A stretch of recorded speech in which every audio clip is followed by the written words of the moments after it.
నాకు కావాల్సింది కూడా అదే. ఆనంది, నీ తోడు లేకుండా తనకి సంతోషం ఎక్కడి నుంచి వస్తుంది? అది మన భ్రమ కావచ్చు. కానీ ప్రేమని, ప్రేమించిన మనిషిని మర్చిపోవడం చాలా కష్టమానుంది. అలా మర్చిపోతే అసలది ప్రేమే కాదు. అశ్విన్కి నీ మీదున్న ప్రేమ అలాంటి ప్రేమ కాదు.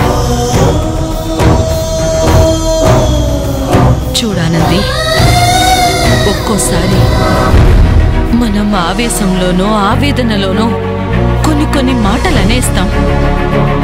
అది మన తప్పు కాదు. సిచ్యువేషన్ అలా డిమాండ్ చేస్తుంది.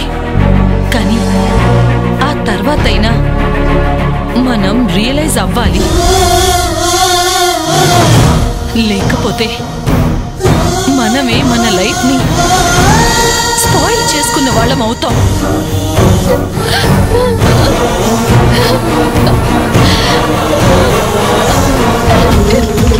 కాబట్టి ప్రశాంతంగా ఆలోచించు. బంగారం లాంటి భవిష్యత్తుని చేతులా పాడు చేసుకోవద్దు. నీకు పుట్టబోయే బిడ్డని అశ్విన్ తన బిడ్డగా అంగీకరిస్తాను.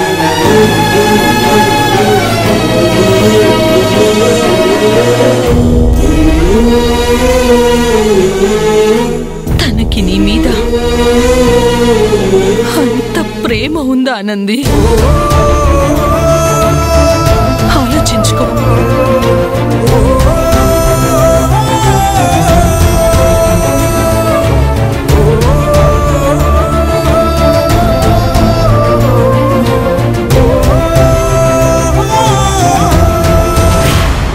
ఆనంది,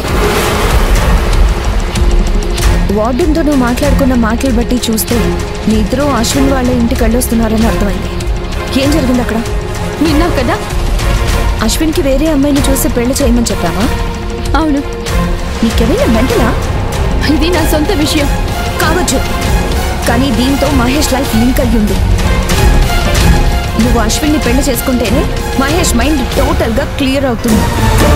తను తన లైఫ్ గురించి ఆలోచించుకుంటాడు అని నీకు చాలాసార్లు చెప్పాను. నా గురించి నాకేం అర్థం కావడం లేదని చెప్తుంటే ఇంకొకళ్ళ గురించి ఆలోచించమని చెప్తావేంటి? నీ ప్రాబ్లం ఏంటో నాతో చెప్పు.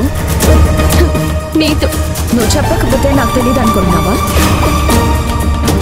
నాకు మొత్తం తెలుసు. ఏం తెలుసు? ఏది తెలియాలో అదే తెలుసు. అదే ఏం తెలుసు? నువ్వు